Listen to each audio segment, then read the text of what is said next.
when you're on stage with a group of 4 or 5 others doing an improv show, and you nail it, that you go out together for a beer afterwards, it's like, that was amazing. Right? And you're all communally sharing this incredible feeling. Exactly. You're high on everything. Yeah. And you it's didn't amazing. take anything.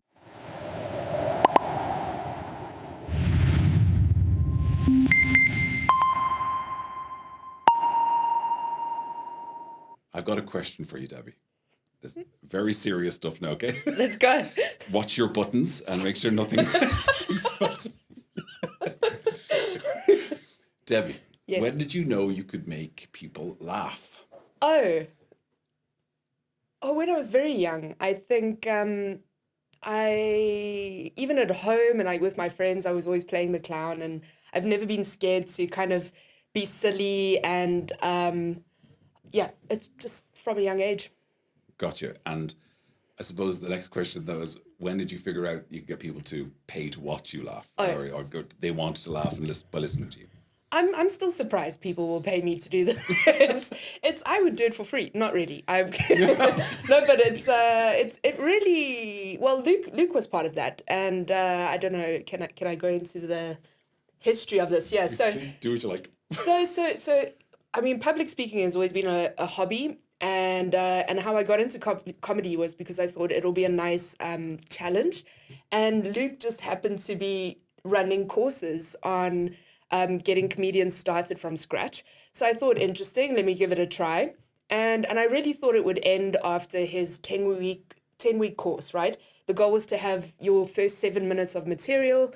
I thought, great, there's a show at the end of that, and cool, check, I've done one comedy show. And then it just had a completely different rush, and I enjoyed it so much that I did it again. And then suddenly I earned 100 crowns at Red Room. And it was such a surprise. The MC just came up to me and gave me money, and I was like, what's this for? And they were like, it's your payment for tonight. And I was like, what? So yeah, it happened by accident. It was never a goal. It still isn't even a goal. It's just, I would do this for free. I enjoy it so much. Gotcha.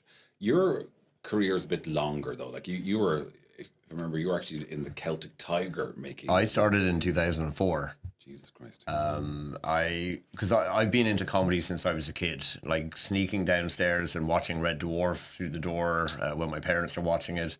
But I was always fascinated with what makes people laugh. And I rewatched the same episodes over and over again of the same shows, like trying to study not just the joke, but like everything behind the joke, what makes it funny. And I've always loved that. And I think Irish people, we like comedy anyway. Comedy is a good source of rhetoric in Ireland. It's a good way of communication, a good way of diffusing tense situations. And I always realized if I can be funny, it sets me apart from people who just try to be funny. And my dad as well, he was always a messer and a joker. And I think I was about 12 one time going out to the car, and he said something, I don't remember what, and I made some smart comment back to him, and he glared at me, and he's like, who do you think you are, speaking to your dad like that? And I was like, that's exactly what you would have said. And my mum was like, yeah, he's got you there, Tom. And he was like, okay, yeah, so the things have shifted now. Like, he's now catching up with me. But yeah, I love what can make a person laugh. Like, in my head at any moment, I'm thinking, what would be the thing that people would least expect me to say right now, and say it in a deadpan way or just an absurd way? And people are like, just for a second, did that really happen? And then they realize it's a joke. And it's nice to make people laugh. It's nice to hear people laugh. I think that's probably one of the things that makes me laugh the most is other people laughing. Not necessarily at me, like, or what I say, but just in general, hearing people laugh is wonderful. And if you go back to 2004 and you had your first chance to kind of stand in front of an audience, like, what was that like in terms of the courage needed to go out and just do it like that? Yeah, I was terrified. I don't remember any of the gig on stage. I remember how nervous I felt beforehand, and I remember getting a really good round of applause at the end of it, and it went really well. But it's a blur being on stage that time. I just remember feeling like the king of the world. Because like in high school, I was generally quite quiet in high school. I was shy. And it was only in university where I came out of my shell more. And it was always in my head, it's like, could I do comedy? And I never thought I'd be brave enough to do it. And then my friend Alan Rappel in Ireland wanted to do it. And we approached the MC of a show one time. And he told Alan about this workshop. So I did a workshop similar to the one I did for Debbie. And he looks at me and he goes, are you interested? I was like, yeah, sure, why not? And Alan was like, really? I was like, yeah, why not? And in my head was like, I've been needing an opportunity to push me into this all my life. And it was one of the best things I've ever done. It truly was life-changing. Okay. And were you then able to get additional gigs because that reference point was so good, basically, that you felt that the audience liked what you had to say? Well, I went straight up to the MC. He was the guy who did the course as well and said, I want to go again. And he's like, okay, I'll put you on Wednesday. But he said, after that, you're on your own. But there was lots of gigs happening in Ireland at that time. And then you get a reputation as being reasonably decent for a new comedian. And people want to book you. And I mean, there's a lot of prima donnas in comedy, especially in Ireland at that time. I mean, there's a few in Prague now, but it was really bad in Ireland. So if you weren't a prima donna, you were funny and you got on well with people, you'd get gigs. Because some promoters didn't want to book him or her because they're an absolute pain to deal with. Whereas I'll take any gig, I'll take any time. I won't argue for more time. I won't argue for money. I'll just keep doing the shows and getting better and better. Something I'll come back to. Debbie, in your case, do you find that there's a certain kind of humour that you are, known for, or something that you really like to lean on? Yeah. Well, I like dark humour, and I think because I'm South African and I'm a woman, I can get away with a lot more than a white European man can, for example. So although he tests that, though. He does definitely. No, but we had this student from Czech Republic study us a couple of years ago when we did Checkmates. We have this show called Checkmates where we talk about life in the Czech Republic, and she recorded our show, and then she asked people afterwards, who was the most risky and blah blah blah. And she came to me afterwards and she said, they voted you the most risky. And I was like, yeah, because I can get away with it. So I like to test, but I also don't like to just shock people and make them laugh out of awkwardness. I try to be at least funny and not offensive to, the wrong people. I can. I get where you're coming from. But so for those who don't know comedy and don't know that whole process of actually creating the jokes, you've done the course and then you've gone out and you've actually found that you get people to laugh. Where did the jokes come from? What is it, all observational, or is there something more sort of methodological about it?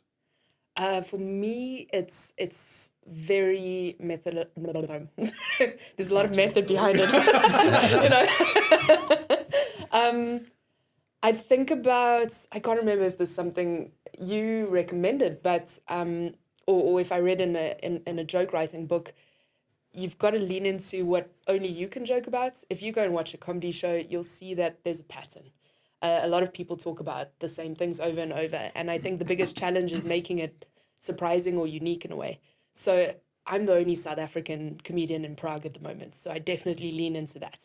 I try and think about what can I do that no one else can do. And or when writing, I always try and think about what is the most obvious thing and how can I completely take it in a different direction. Perhaps it's a terribly awkward question, but do you remember a joke or jokes that took off for you, ones that you kind of were able to say, geez, that was, people responded so well to that? Yeah. So, do you want me to tell you? I love jokes. I've got three lined up that are one. Well, tell us. No, wait a second. One is from. These are all favorite jokes of very well-known comedians. So these are jokes that they have said that these are their favorites. Okay. So during the program, I might say them, and you can also analyze them as to why they're funny. Now, of course, it's me telling them, so I might destroy it, but it'll come during the program. So let's start with you, because you're the comedians in the room today. Well, so one that landed really well, and I think, and it's one that I open with because it surprised me how well it landed, and at first I was a little bit scared of saying it because I'll explain afterwards. So I get on stage and I'm like, hello, I'm from South Africa, and I know everyone is very surprised because when they said a South African is coming, this is not what you expected to see, right? Yeah. I know, especially in Europe, a lot of Europeans imagine something else. You imagine someone that's hungry. That always gets a great reaction, that Yeah. joke. It really, really does. It's dark. So now it's an R-rated episode. It went from good, very, and the audience like this. Absolutely, because you can see there's an obvious track that people are gonna think that I'm gonna say, and then. But you're playing with their expectations. Exactly. And you That's the subvert it. Yeah. Because you have led them down one way and they all expect you to say something else. Yes. And when you say what you say, it makes perfect sense, but they never see it. Yeah. That's like, for me, that's the best thing about observational comedy is you expose something that everyone in the audience goes, oh my God, they're absolutely right. That has been like that my whole life and I've never quite put my finger on it. Mm-hmm. And you get some lazy observational comedy, especially from newer comedians going, oh, isn't the service in Prague restaurant so bad? It's like, it's not that bad. And that's such a tired hackney joke anyway. It may be bad for Americans because your service is ridiculous. So many comedians have been peddling that joke for so many years, like, let it go. It has to be an observation that when the whole crowd hear it, they're like, oh, Jesus, I never thought of that. And the person is absolutely right. That's a killer observation, and that's why that joke is so good, because everyone expects her like talking about being black, and no one expects her to say hungry. No, is that what they expect? No, I'm joking. Well, I weirdly don't like to say it, but I am a discussive rather than an analytical. But yeah, it leads me to actually Louis C.K. mentions another comedian, and it's his joke that he finds very funny, and it's to do with a biology teacher who walks into the class holding a banana. And he says, today, class, we're going to look at how you put on a condom. And he says, for those who are interested, the banana is, I can't get an erection with an empty stomach. So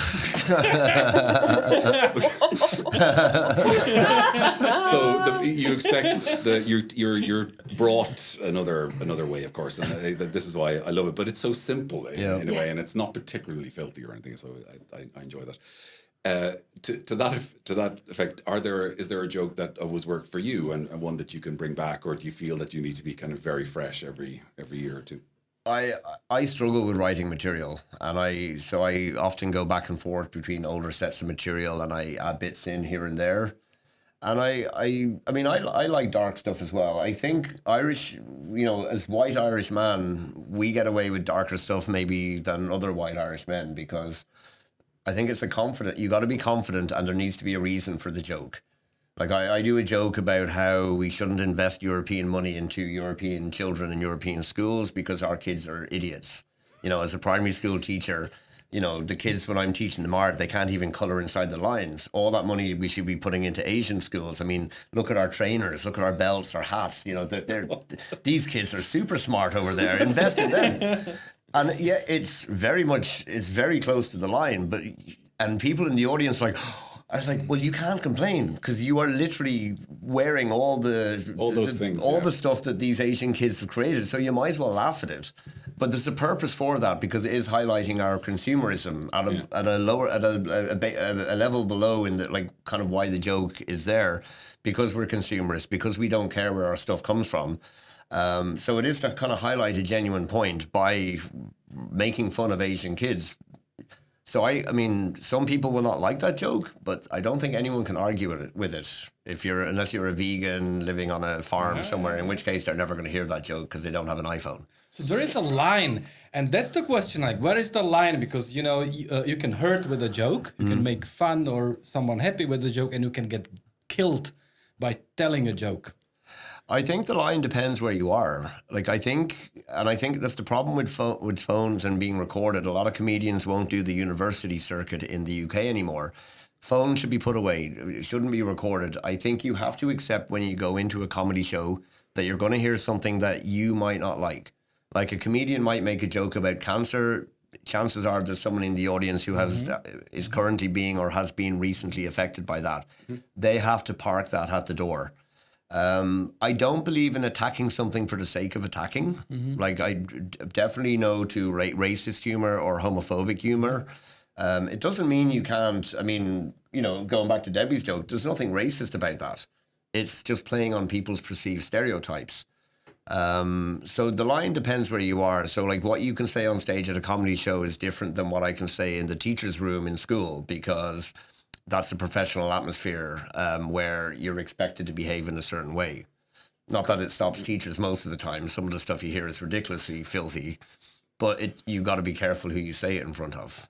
I remember, like, I had a fond memory of a Czech comedian, or he was international maybe, but it was a Czech gig, and I was wearing some nice clothes. Okay, I had a cardigan that would zip up, and he pulled me out of the audience like as he goes, so are you gay or just dressed well? I thought this was like that makes no sense, but it made me laugh, and it made the audience laugh too. So I also said I dressed well, so that made me happy. I could have done a lot. You could have gone on to the ball thing or something like that. But I suppose, Debbie, are there comedians that you really look up to? And what I'm really interested by is the idea that there's something unusual about them that makes them like it shouldn't work almost, but it does. Are there comedians you can think of that would fit the bill there? It shouldn't work, but it does. Well, the first one that jumped to mind for the first half of that question, I have to say it is Bill Burr is one of my absolute favorites, and I really love how angry he is, and he just, but there's reason to his anger. He's not just offensive. He actually makes good points, and something that I really appreciate about him, which I only realized when I saw him perform live in Munich. And then 2 weeks later, I saw him perform live in Prague. And it was only through that experience that I realized that at least 50% of his sets is really scripted. Mm-hmm. He comes off as completely like improvised and just riffing off what people are saying. But what he did was he just delivers it so well that it looks like he's just coming up with this off the top of his head. But what he did with the other like 40% or whatever is he tailored it to the specific audience. He made jokes about the historical context, the people, things that he had observed.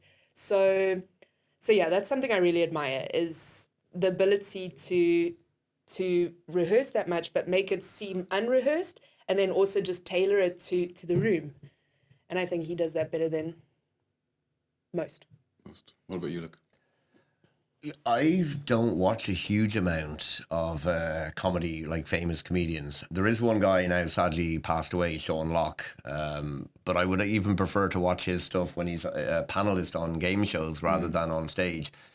He's just brilliant. He's deadpan, he's absurd, he has a weird and wonderful, wacky way of looking at the world. It kind of it's the world you sometimes wished you live in, but only in your own head. And he brings that out, and he says the things, you know, that, you can never do this stuff in real life, but sometimes you wish you could do this. And he kind of articulates that, and you're kind of like, I'm not the only person who thinks like that.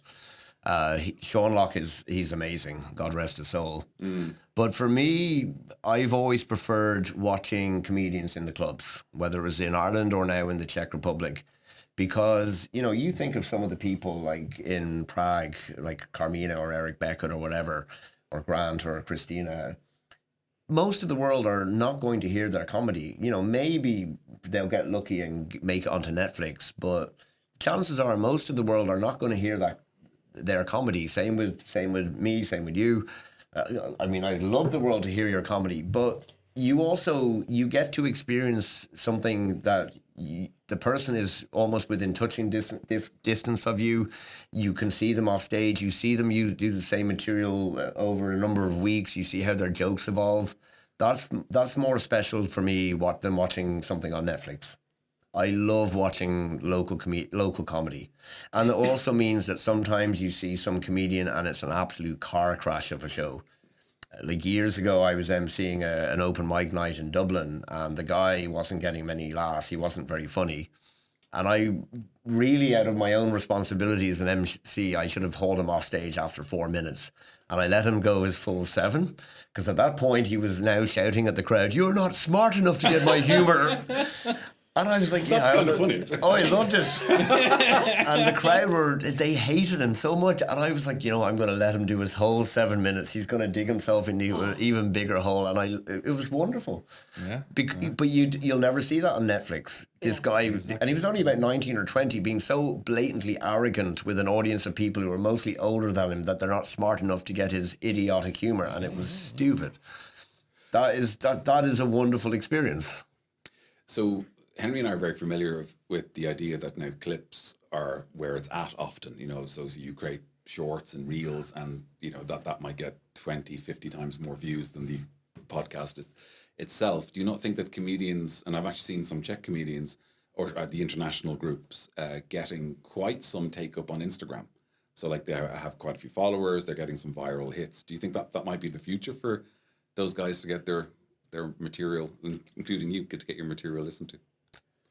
Probably, yeah. Like to get it listened to by a wider audience. But for me, it needs to be in the club. Mm-hmm. I mean, I don't sit flicking through reels on TikTok or Instagram. I would rather just put my phone away. But I know what you mean. There's a lot of comedians who they're always putting stuff up. They're reaching out to other comedians, asking, can you watch the whole clip right the way through so it gets to hits and whatever? Can you like it? And I will go on sometimes for comedians I know to give it a like and listen to it and support it. Still not the same as watching it in real life. Mm-hmm. Like, don't be sitting at a screen to consume your comedy. Get out to a comedy club. Go and support local comedy. Go and enjoy the magic of being in a room where you don't know what's going to happen.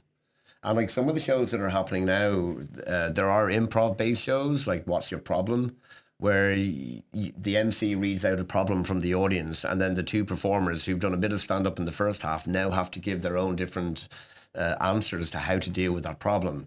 And the answers are rubbish. It's absolute bullshit. It's ridiculous. It's over the top. It's all improvised, so you never know what you're going to get. That's magical. That's what comedy is about, like the complete unexpected, completely irreverent, never knowing what's going to happen. And truly original. Yeah. And it's a great show to do as a performer because you can do it every couple of months and you're going to say completely different things every time because it's different problems. You're up against a different comedian. It's amazing. Can I also just say that I think it's like the reels and comedians doing things on Instagram, they're working with the modern times, right? They're working within a system that they know is how marketing is favored right now. So I don't want to slam it or criticize it, but at the same time, I think it's a different form of comedy. I think that we need to protect. There are certain events that just have a different feeling in person. Mm-hmm. And I've said no to putting videos of my comedy online because I really think that it's something that needs to be experienced in person. And if that means that I'll never be known to a wider audience, I'm willing to make that sacrifice because I really value and protect that in-person connection and experience. Mm-hmm. So it's just a different format in my mind. Some of the comedians, they're making comedy sketches and putting them up as reels. Mm-hmm. They're really clever. And these are sketches that could never work on stage. It's done on location in different parts of Prague. That's fantastic to see. I saw it meeting a woman on a forest path. It's an Italian-looking comedian based in Prague. He was at Word last year. Carmina? Yeah. He wasn't at Word. No, he did a set at the Word last year. Dark-haired guy. He was at your birthday. So this is very, very local information. But he's doing Instagram stuff and it had many tens of thousands of views. Now, I don't remember his name, which probably says that, but he's Vince? Vince, yeah. He doesn't have long hair, but... No, black hair, yeah. Vince, yeah. There you go. So, he's using it and he's getting some take-up. Yeah. Vince is very clever with his reels, and I think it's great, but a different form of comedy. Absolutely, because, I did that. I was doing improv for like 4 years, and the reason I was doing it when I was 22 was to find a wife. because I knew that there were good girls, right? So, that like to see the comedy, like to see the art, are actually different than let's go for I don't know a movie, but one are like my mom in a way because she's an actress. My both of my parents are actors, so I mean I'm like from that. So I wanted to have someone who is like artish, understands that. So I did that. I went there. I remember my first night when I was performing, and then after 4 years and I don't know 50 performances, I realized how funny it is when you record it. Because we always had the cameras there, even though we were doing live like you, and it was fantastic. Nobody saw it recorded because there is no value in it. You are not there. Yeah. It's dead. It's just we don't have views and shit. Everybody was happy there. We had donations only. We had a full sack of money, and we were like, 5 beers on me today. And then you had beautiful jokes and stuff on YouTube. Nobody saw it. No likes. No shit. No, it doesn't work.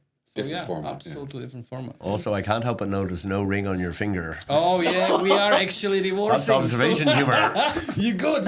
Yeah. We interviewed Luke 6 years ago. He was in the Oh, first no way. This is a true story. And we asked him, there's a classic line that men who can make women laugh tend to find girlfriends. He said, I don't know, I'm single. Maybe you're not funny enough. Oh, man. But then you got a girlfriend afterwards. Yeah, look how that worked out. Well, I mean, I've joked about this on stage. The amount of women's profiles that say I want to find a man with a sense of humor can make me laugh. It's like I'm a fucking stand-up comedian. It says it on my profile. There's a picture of me on stage, and there still is right now. It's like, come on, what do you want?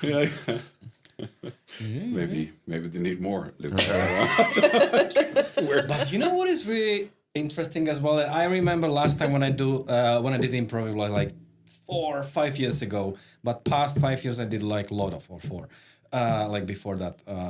I felt indestructible because I didn't care that I maybe don't do a joke. I just tried. And, being in that flow that you don't give a fuck about anything. You just are with 4, 3, or whatever format you do, people that don't give a shit as well. They're like, do this, and you're not negating, you're constructing the story, asking for whatever, and it was sometimes very bad, but we didn't care, and that was kind of freedom. It is.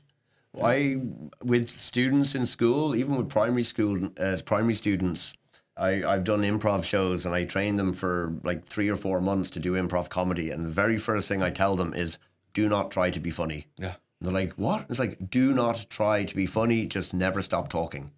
Have no dead air. Don't leave dead air to try and think of the funny thing. Just talk. The humor will look after itself, especially with improv. Just keep talking and say the first thing that comes to your head. And it takes about a month to drill it into them that stop trying to be funny. No, you're out. You try to be funny. But it was funny. I don't care if it was funny. You tried to be funny. Stop trying to be funny. Just go with the flow. And it is absolutely liberating. You do feel like the king of the world, especially when you're on stage with a few other people. Mm-hmm. And like, as much as I love stand-up, and you get off, especially after, the feeling of having a really good stand-up set, but you're the only person who's performed that. Mm. So it's all the love towards you, which is wonderful and very egotistical. But when you're on stage with a group of 4 or 5 others doing an improv show, and you nail it, that you go out together for a beer afterwards, it's like, that was amazing. Right? And you're all communally sharing this incredible feeling. Exactly. You're high on everything. Yeah. And you didn't take anything. Yeah. If anything, I probably prefer the post improv show, because it usually would be like a 2-hour show anyway, and you're up and down throughout that, and everyone has contributed. It feels wonderful. It goes back to the connection, right? Yeah. You can't, and that's what Cannot you're do missing it with the on online on a things. video. Yeah. You need that shared experience, even if it is stand-up is different from improv. I get it, but you're still connecting with people through the performance. Absolutely. Would you say that Norm Macdonald was a classic in not trying to be funny, but of course being the funniest person in the room, but I do have one of his jokes I could try. Bring And then you can murder me for my terrible delivery. Okay, so basically, a moth, you know, like a poor man's butterfly, a moth goes into a podiatrist, a foot doctor.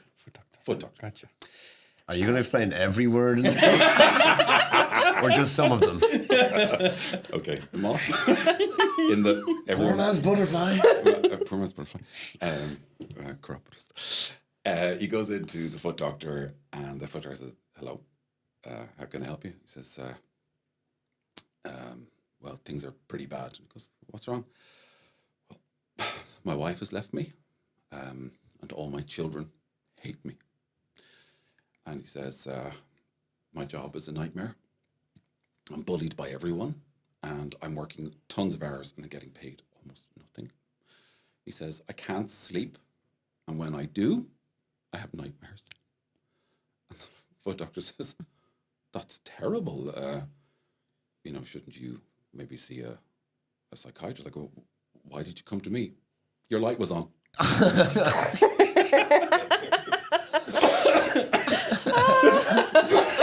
Very good. That's great. There you go.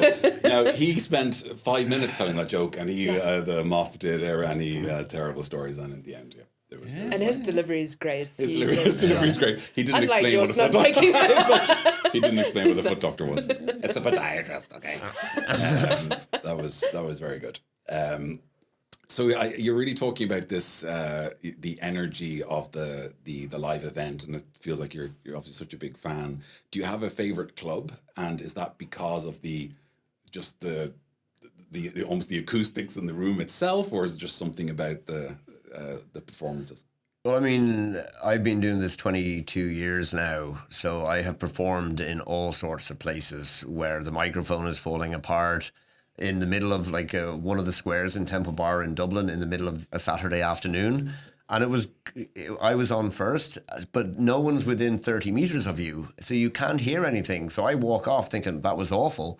And a couple of my comedian friends were like, that was brilliant. Everyone was laughing. It's like, you can't hear them out there. Yeah. So it really, it's, you know, you play in all sorts of places, but ultimately it's the people on stage that make it. Like there is Metro Comedy here in Prague, and Christina has done an amazing job with that because it's a good room. It's a nice dark room down in the cellar, which for me, you know, if it's full, it's uncomfortable. And I kind of like that. Same with London Underground. You'll be feeling packed in, shoulder to shoulder, and it creates the energy. Low roof is good, but ultimately it's about the people on stage and about them getting the crowd going, because you can have the best room in the world, but if you can't, if the MC can't unlock the crowd and get, like, I always say there's an invisible barrier between the MC and the crowd. They have to break down that barrier and make that connection.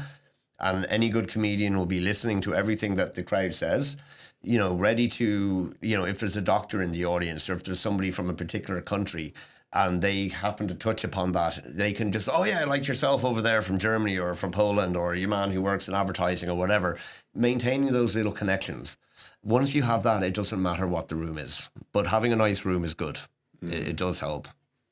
And in your case, Debbie, have you had some like absolute disasters where you just like ground solid of them? And what was it about that didn't work? Yeah, there've been many disasters, but one that really comes to mind. What are my many disasters? Where do I begin? No, the one that comes to mind is, firstly, the time of day matters, right? If comedy just does not belong at breakfast time or like daylight in general, it needs to be dark. And this underground cellar really like makes a difference. So I remember I did a gig and it was a kind of corporate thing, corporate number one. So people didn't come for a comedy show. It was kind of like, you're just the entertainment while we do something else. It's paid, we have free beer, right? It's paid, we have free beer. We're there to talk to each other, and there's someone over there that's going to make some jokes. It was an outdoor event as well. There were like everywhere. Hundreds of people spaced all over this kind of park, and they gave me this microphone, and I just kind of had to like turn around and try and connect with people's 360. It was terrible. Firstly, because it's really hard to connect with anyone when you're turning around like a helicopter. And secondly, they're not really there for me. They don't care. And also, I couldn't hear anything. And I think, I don't know if it's important for you as well. Like, the nice thing about these small little dungeons is you can hear the audience laughing, and that kind of just fuels, I don't know, just gets the adrenaline pumping and helps me perform better. So outdoors, I can't hear anything. I can't connect with anyone. I can't see. It was hot. It was terrible. I'm never doing it again. I guess that's experience. You look at and go, that setup is not going to be for me. I'm not doing that. Was it paid? It was paid.